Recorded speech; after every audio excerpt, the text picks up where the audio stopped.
अगर शनाया को कुछ भी हुआ तो क्या? तो मैं भूल जाऊंगा कि आप शनाया के दादाजी हैं। रियली? शनाया, आज तुम इसके साथ चली गई तो अच्छा नहीं होगा।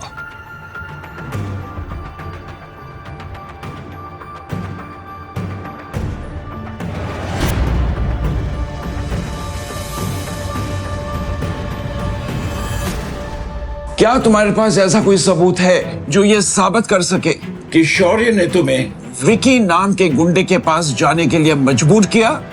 है कोई सबूत? अपने दादाजी का ये सवाल सुनकर शगुन और शौर्य एक दूसरे की तरफ कामयाबी की उम्मीद के साथ देखने लगे। उन दोनों को यकीन था कि शनाया के पास कोई भी सबूत नहीं था।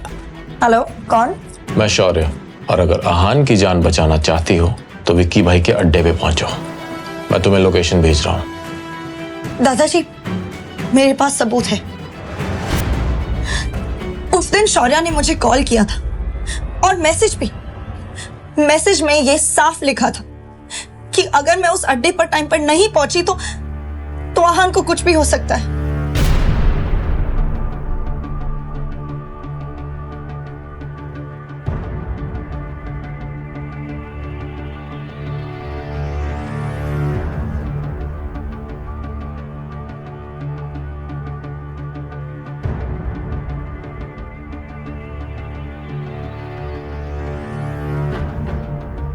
शौर्य, अब इसके बारे में तुम क्या कहना चाहोगे? दादाजी, शनाया को शायद कुछ गलत फहमी हुई है, क्योंकि ये मैसेज जिस नंबर से आया है ये मेरा नंबर है ही नहीं, और ना ही मैंने कोई कॉल किया। ये सुनकर शनाया हैरान रह गई, अपना मोबाइल देखने लगी, मगर शौर्य की बात तो सच थी। वैसे शनाया सच कह रही है और शौर्य ही गलत है। ये प्रूव करना मेरे लिए इतना मुश्किल नहीं है, लेकिन मैं चाहता हूँ कि शनाया को इस हादसे से सबक मिले, ताकि अगली बार जब कोई शनाया को फ्रेम करने की कोशिश करे तो वो इतनी आसानी से किसी के चुंगल में ना फंस जाए। इसका मतलब ये है कि शनाया के पास कोई ऐसा सबूत नहीं है जो साबित कर सके कि शौर्य ने कुछ गलत किया है या वो गलत है। दादाजी, मैं एक औरत होके इतनी सीरियस बात के बारे में झूठ क्यों कहूंगी? अपने मतलब के लिए तुम दादाजी से सिंपैथी लेना चाह रही हो। आनंद गिल के एक्सप्रेशन से ये बात साफ थी कि अब उन्हें शनाया पर बिल्कुल यकीन नहीं था। शनाया, मैंने तुम्हें हमेशा अपनी सगी बहन के जैसा माना है, और तुम मुझ पर ये झूठे इल्जाम लगा रही हो। आखिर क्यों? एक प्रोजेक्ट के लिए। अरे तुम मुझसे कह देती, मैं खुशी खुशी तुम्हें दे देता। और मुझे ऐसा लगता है कि यह सब ना इस आहान की वजह से हो रहा है। इसी ने तुम्हें हमारे खिलाफ भड़काया है। छी आहान। आहान को ये सब सुनकर भी गुस्सा नहीं आ रहा था। असल में वो तो दिल ही दिल में शौर्य की इतनी चालाकी से हैरान रह गया था। अब शनाया का सब्र अंजाम दे गया था। वो अब एक एक करके अपने ही रिश्तेदारों के असली और घटिया चेहरे देख रही थी। शनाया को अंदर से ऐसा लगा मानो वो पूरी तरह से हिल गई थी।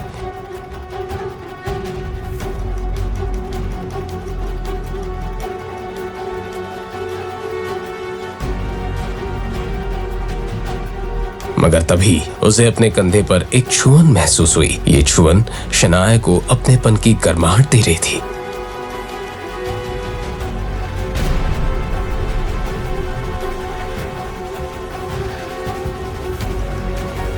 आहान को इस सब में कितना कुछ सुनना पड़ रहा है, मगर मैं ना अपनी सपोर्ट में ना उनकी सपोर्ट में कुछ कह पा रही हूँ। मैं बहुत लकी हूँ जो मेरे पास आहान है। अगर उन्होंने मेरा साथ ना दिया होता तो मेरा क्या होता? फाइनली मेरे पास ऐसा कोई है जिस पर मैं डिपेंड कर सकती हूँ। शनाया को बेहतर फील करवाने के लिए आहान सब ठीक कर सकता था, लेकिन आहान शनाया को कमजोर नहीं रहने देना चाहता था। इसलिए आहान ने कुछ नहीं कहा। शनाया, क्या शौर्य सच कह रहा है? अगर शौर्य की बात सही थी तो शनाया ने अपने परिवार की मर्यादा को पार किया था और गिल परिवार में ऐसी घटिया गलती की कोई माफी नहीं होती, सिर्फ सजा थी, परिवार से बेदखल करने की सजा। अब शनाया हार गई थी और सुबकते हुए रोने लगी। अब तो मैं ये भी साबित नहीं करना चाहती कि मेरी कोई गलती नहीं है। वैसे भी मेरे कुछ कहने ना कहने से कोई फर्क नहीं पड़ने वाला।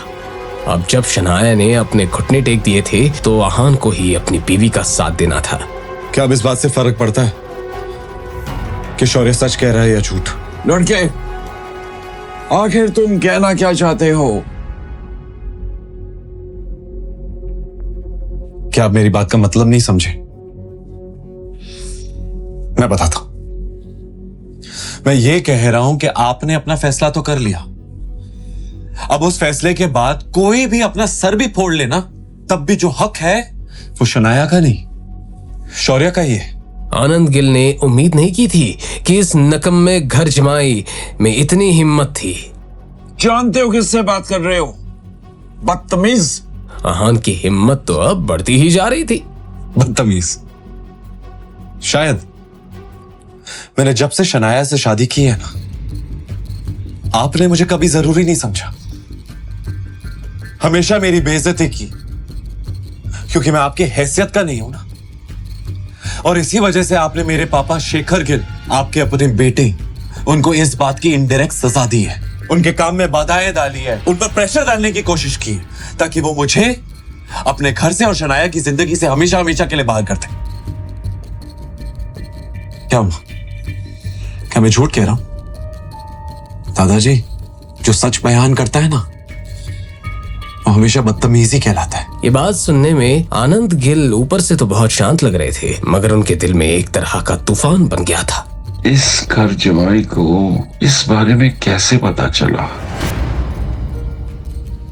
मैं सब कुछ जानता हूं। रोजे, इस बात से कोई एतराज नहीं है। मुझे बस प्रॉब्लम इस बात से है कि इस सब में शनाया को इन्वॉल्व किया जा रहा है, उस पर ज्यादती हो रही है। शनाया मेरी पोती है और वो मेरी बीवी है। आप मुझे चाहे जितना परेशान कीजिए, मैं चुपचाप सह लूंगा, पर शनाया को नहीं। उसे जरा सी भी तकलीफ नहीं होनी चाहिए। और अगर तकलीफ हुई तो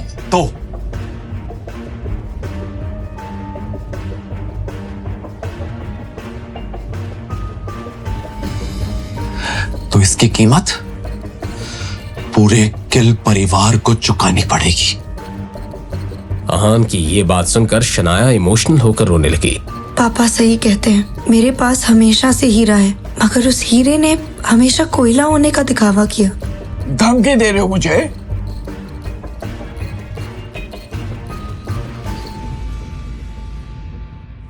अगर आप उससे धमकी समझ रहे हैं तो धमकी सही।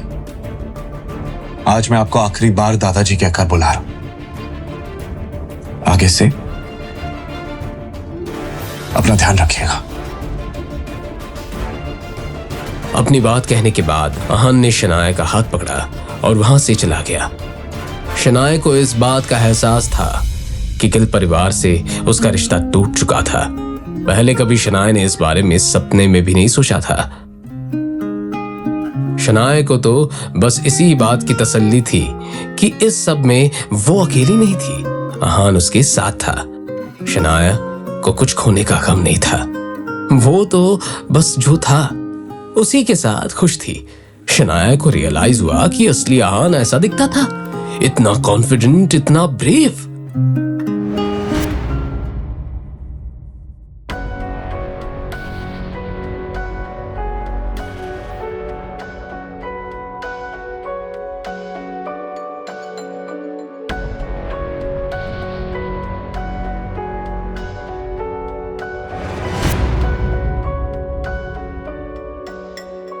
आहान, तुम हर बात बर्बाद क्यों कर देते हो? अब क्या हो गया था? क्या आहान की वजह से कोई बड़ी मुसीबत आ गई थी? जानने के लिए सुनते रहिए सीक्रेट अमीरजादा ओनली ऑन पॉकेट FM।